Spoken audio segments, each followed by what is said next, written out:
been a long recording, but we are finally to the final topic that you good people voted on over on the community poll on youtube.com/unnecessary rambling. And you all voted for a physical versus digital discussion. This was teased in the last episode where we were talking about Alan Wake 2. We were talking about, why does this thing not have a physical copy? And Jeffrey, I will say, whenever we were discussing that, you said something to the effect of, is that really going to prevent you from buying Alan Wake 2? So I know that we're in, I think we're similar in some respects with this. Like, I don't think either of us hate digital or hate physical. Like you don't sit in either of those camps, do you? No, no, not at all. There's not major polarity. No. Yeah. So this discussion, it's not going to be, at least from my perspective, like I'm not an anti-digital guy at all. Obviously, you see behind me, I will, anytime there is a physical version of a game available that I want to buy, if it's at the, similar price range, like if Jedi Fallen Order is on sale for $14 on the Xbox store and I don't have a physical copy of it, and the physical copy is $18, like I'll go buy the physical copy. I do value the ownership of physical media, but I'll still buy games digitally, like, and I'll double dip if I have something physically and I want to grab it on a different system or whatever. I'm not an anti-digital guy by any stretch of the imagination. But what is your kind of stance? What is your perspective? How often do you purchase physical versus digital? Just a little breakdown for you. Yeah, I'll be completely honest. I don't have much to say on the subject because again, like kind of like the whole not our console wars, like the other console wars thing that's out there is like I don't have a big say either way. So for me, I'm almost 100% digital. I just you literally what you see behind me that's my physical collection, but that's simply by nature. I just don't have space. Yeah. Like if I had all these shelves, I love collecting physical for the retro games I used to play back in the day. I don't really go back and play a lot of them unless I have like a very big motivation to do so. I just like looking at them. For me, it's like I love just looking at them and having the memories tying it to that time in my life when I played it, good, bad, or otherwise, usually good. So for me, honestly, I'm pretty much almost 100% digital. I should say I'm 100% digital when it comes to new games. I don't buy the last new game I bought was like God of War 2018 for PS4. Oh wow. I'm just I just prefer convenience at this point, with bouncing between systems and the channel I used to do before was very focused on digital. I play a lot of indie games. Pretty much most of those are digital, with the exception of like super rare games and limited run, who do a great job of physical. Um, yeah, so I guess the brevity, the short answer is I prefer digital. I like having retro games to collect, and I would hate to not have that. But Yeah. if we're talking about new games releasing in 2023, for example, I don't even want it to be physical. I don't. That's not important to me. So, Yeah. anyway, so go ahead. So for me, it's I don't ever take offense of someone deciding to go digital. Like, I'm sure you have damn good internet speeds in Chicago, I'm guessing. Yeah, I mean it's okay. Yeah. Yeah. So like those, people who are sitting around like 100 megabytes per second download speeds and stuff like that, I your reasoning to go digital makes total sense in my opinion, especially when thinking about space and all of those things make total sense to me. The big thing that worries me is just the lack of laws, the lack of any sort of infrastructure that's being built currently to prevent these publishers from just stripping your purchase away from you. Like with in March, over 1,000 digital games were just wiped off the Wii U eShop. So if you didn't buy them, Right. but before, or had a physical copy of it, if you didn't buy it digitally before whatever date that was in March, or if you didn't have a physical copy, those games are just totally inaccessible. Or the digital only games that didn't get a Switch port, they're gone. Like, Yeah. and the preservation aspect of things is what really worries me, because there's a lot of good games, once again, like you said, indie games that can't, they can't afford printing the physical copies, and they can't afford doing all the manufacture like that's a big cost. And the fact that if we establish laws that would, have in stone writing that would completely for eternity make sure that you could have access to your digital purchases, like you even saw with oh, there was a game recently that got pulled from where you can't even buy it anymore digitally. And it's just like and this is like on modern systems, just Crossfire X. You can't even buy it anymore. It's just wiped away, and it wasn't a very good game. And then Nobody wants to buy that anyway. It's okay. I get that, but I know. I'm just trying to make a joke. I know. No, I got you. Yeah, but from the standpoint of like, if they can do that with that game, they can do it with any game. And I don't know, it gets so much more nuanced, and we can kind of dive into it. But it's just like, deleting content because it might not be deemed appropriate for modern standards, and all these things where it's like, okay, well, who draws the line on that? You get to, like, I remember with Peacock, and I'm sorry to go on a tangent here because I am kind of passionate about this. Is I remember with Peacock, and then I don't even remember what they removed. I don't even know if they removed anything, but I remember the big fear was whenever Peacock got access to the WWE Network, they were supposed to be removing some of like the Attitude Era bits that were deemed offensive. And look, I don't know what they removed. I don't know if they might have ended up backtracking on that or whatever, but it's just the fact that whenever it's all in this digital ecosystem that you have no ownership over whatsoever, they can just, whoever owns the rights to that digital product can just kind of tinker with things like, who gives you the right to be the arbiter? Who gives you the right to deem what is appropriate or what is something that should stay on the store and something that isn't? It's very sketchy to me. I mean, your passion comes through, but it's well versed, and it makes sense because you're right. I guess we've been in an age with this, not, maybe gaming is newer to it, but you think again about music, right? Like, I guess to me, I want to have these conversations sometimes to be like playing the devil's advocate as well, because I definitely agree with you on that. It's very sad when games just go away. I guess in my mind, I've just kind of accepted that. Maybe I shouldn't accept that, but I've accepted that that's just part of, unfortunately, the future of this stuff. Just like with music, right? I know you can collect vinyl and CDs, but like most people, maybe you can answer for me, like music, I can't even imagine just playing a CD anymore. Or I mean, I'm not a vinyl person, but for me, just the ability to play music just off my phone, like that's like magical. I know it's different than games, but I'm just thinking like the convenience you lose out. So by having the convenience of digital, yes, that means you're going to lose out on potentially that content could just go away. You're right. That sucks. Like, I don't know what the solution is to that, because physical is just not going to, it just won't be around forever. At some point it will end. I think that's just the sad reality. I guess, how do you view when it comes to something like music?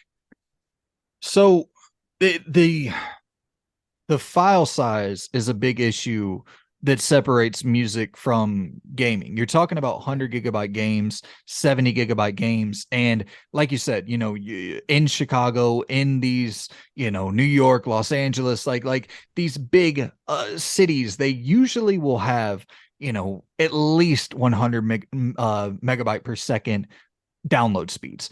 And that's going to ensure that buying something digitally isn't a huge hindrance to your life. If I were to buy, like, let's say the new Final Fantasy game, if I were to buy that digitally, I'm waiting days for that thing to download. And I also, I want to say something that really, really bothers me. And it's just a total misunderstanding that people have about physical media, where people will say, oh, well, if you just buy, if you buy a physical copy of a game, it's essentially just a download code anyway.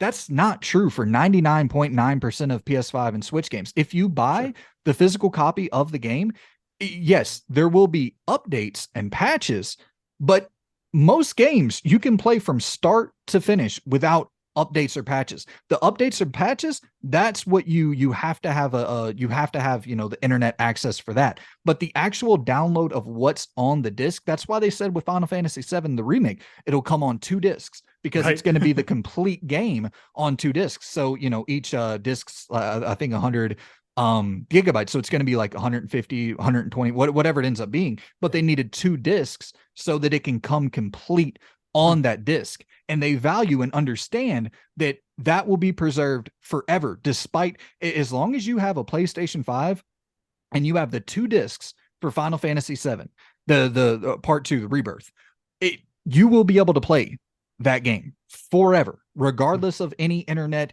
connectivity. You'll be able to play it forever, as long as it's there's no crazy patch that requires you to those things do pop up, but it's not as common as people believe in. And it's almost a defeatist attitude that kind of bothers me, where it's like people go, oh, well, you got to have the patches and you got to have the updates anyway to be able to play it. And it's like, because we keep letting them, because we keep allowing it. If we started coming to an agreement that like games should come out and have a fully playable version on day one, and we started demanding that, those things could be achieved. And it is achieved more often than not. So most publishers, most developers do value that, because they understand, to preserve their product, the version that they put out on store shelves, it has to be complete on that disc to ensure that it stays preserved for throughout time. Yeah, again, perfectly well said. And I want to make this note here. I'm just only playing devil's advocate for like the fun of a conversation. I 1,000,000% agree with you. Although I don't buy new games physically, can just by nature of what you said, for convenience, and it's sometimes just easier. I don't want to see. I would be so sad to see a world where you lose out and it's just one, or I mean, I guess just one or the other. So I don't think physical should go away at all. I just, my concern, again, just being, not try to be negative, but my concern is like, how long will that last? Everything we see is pushing to that. You can't really buy DVDs and Blu-ray movies anymore. Yes, you can, but that's becoming so much less because of subscription services. So I just think, I don't want it to go away, but I guess to your point of like, well, we just should not support when developers don't do it, or support all these big updates. But the problem is, people vote with their wallets. And just like with conversations around microtransactions or loot boxes, everyone complains, but everyone still spends money. You know what I mean? That's the problem. It's like, people are complaining about, Fortnite and Warzone and Overwatch, and like, people are spending billions of dollars on this and everyone hates it, but they don't, because we're all still spending money on it. So I guess it's like, we still vote with our wallets, right? The only thing we should be.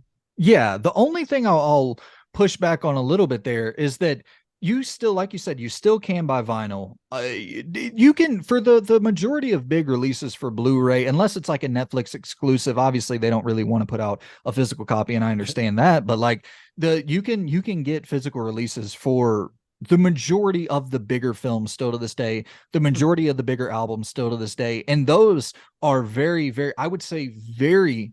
And I don't know the numbers off the top of my head, so someone can correct me if I'm wrong, but I would imagine that both of those industries are much more pushing towards the digital future way quicker than gaming. I think it's still something like 25% of all purchases in the gaming marketplace are done physically. That's publishers don't want to miss out on 25% of their sales. If you're talking about a game that sells 50 million copies, like that's a big percentage when you start getting into larger numbers like that. So yeah, I understand we're pushing towards that day, but I actually don't think it's going to come as quick as people assume. People are talking about by the end of this generation, we'll be all digital. And I unless there is some plan in place right now, which we see, with Starlink and these different satellite internets services that are coming to fruition, if those become more reliable and those become widely available at a lower cost, then maybe we can get to a point of an all digital ecosystem in gaming. But those file sizes are just way bigger than film and music. So it's like that's why that's the big reason why I end up going physically, is to avoid having to sit there and hassle with my internet that barely works half the time. Yeah. I mean, again, all the points you're making are solid, and I don't disagree with them, so it just, I'm probably not the best person to have this conversation with, because like, to me, it's like, I just want there to be both.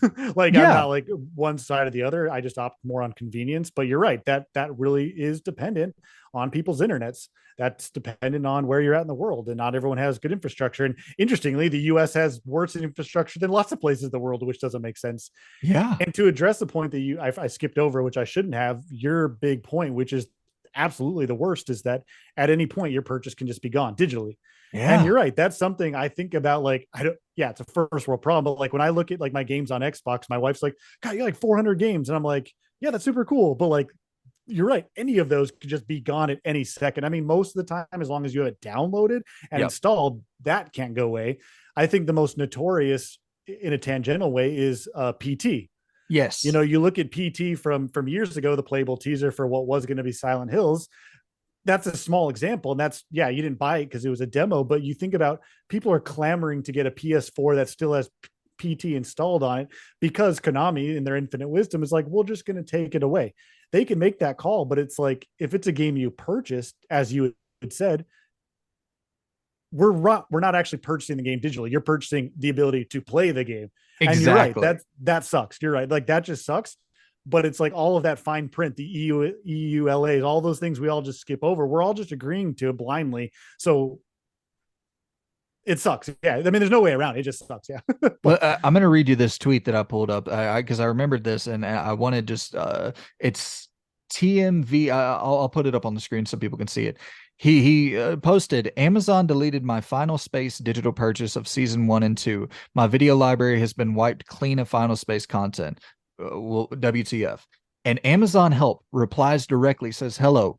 Your purchase titles may become unavailable due to licensing restrictions or for other limited reasons. You can read more about this here. And it's just, it gives a link to like pretty much saying what you buy does not mean it's an indefinite purchase. It means that until something pops up, until we have to pull this away from you for whatever reason we deem fit, rather it be licensing issues, rather it be content issues, whatever, it's just gone. And it's like, look, man, here's my thing. If we're going to go all digital, you know what I want? Let's go all the way into subscription services.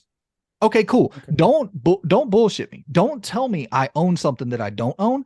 Let's go all subscription services. I know I don't own that. Fine. I'm paying you $15 a month so I can access infinite freaking day one first party games from Game Pass and all these back catalog games. I'm never going to cancel that subscription. Just like I went to Blockbuster nonstop. If we're give me value to get into this digital marketplace and don't lie to me on the way there. Okay, cool. I'll just download the day one first party games that I want to play, or the third party games or you know, the back catalog games, and I'll understand that I don't have infinite access to these games. But this lie of you paying $30 for something digitally, and I bought Layers of Fear digitally. I don't think it has a physical copy. I'm not totally Right. anti-digital. It's just I don't like the fact that there's nothing in place preventing these services or these servers from just being wiped one day. And yeah, that's just kind of my whole point on it, I guess. No, but it's the point that I think you're right, as a industry, and again, myself included, at times needs to adopt. Because if I couldn't, these few games that I have, if I couldn't now go onto a retro site and buy those, for all the nostalgic reasons we've talked about with our top games or whatever, I'd be really bummed. Like, if I Yes. couldn't go play freaking Haunted Mansion because I can't buy it, I would be really sad by that. Because so that's happening. You're right. That's happening now, because 10 years from now, you may not be able to get Layers of Fear, for example, right? Right. Because of XYZ reason, if you didn't already have it, and blah, blah, blah. You might lose a hard drive, you might whatever. You can't just buy it again from someone else. So I think, again, your point is, it's a sad reality. I guess my thing is, how is it gonna, can it change? For Will it sure. change? And like, will enough people ensure it changes? I don't want physical to go away at all either. Even if I don't partake in it, it needs to be there, because you're right, preservation is huge. And it's going to be sad in even 100 years from now if this industry's gone because you can't play any of the things that were created in these years, for example. Right. Well, it's just like, they were talking about wiping the PS3 store a while ago, and then a bunch of people got outraged about that. And then the backlash ensured that that wouldn't be the case. And I'm never, I agree with you, Jeffrey. I'm a vote with your wallet guy. I think people do way too much talking, myself included. I'll bitch about something and then end up not, following through. And it's like, eh, here's my thing. Do whatever you want to do. I really don't care what people do. I just hope that if you decide to, if you decide that if you are a physical games guy, if that's something that you truly believe in and you want that to stay around, and I understand if people, like you said, shelf space and then the time and convenience, whatever you value, whatever's more important to you. I'm not shitting on anyone for having their preferences, but my thing is this: if you truly do value physical games, I can't listen to the convenience argument. I can't listen to it. It drives me up the wall. For someone who is passionate about physical games, for someone who wants this wants to have that option available, to then hear someone say, "Yeah, well, I was going to buy it physically, but I didn't want to drive to the store. Or I didn't want to go to my mailbox to pick it up from Amazon." It's like, dude, you're going to kill the option of having physical available. I understand. Once again, so many people, it's not it. I don't mind if someone goes all digital, but if you are passionate about physical games and you have the space to keep physical games around, and that's something that you want to stay as a viable part of this industry, just go buy it physically, and keep because the further we see, if it gets to 90-10, if the split goes 90% digital, 10% physical, yeah, we're done. So we just got to prevent that from happening, because it is vote with your wallet. It's very much vote with your wallet. Yeah. I think that sums it up good. If you're passionate about, yeah. I mean, I don't need to rehash. I think that just summed it up perfectly. So Yeah. it's a good topic, and it's an ever evolving topic. And you know what I mean? It can change so often because as the industry is so volatile. So, I mean, game preservation, no matter what, at the end of the day,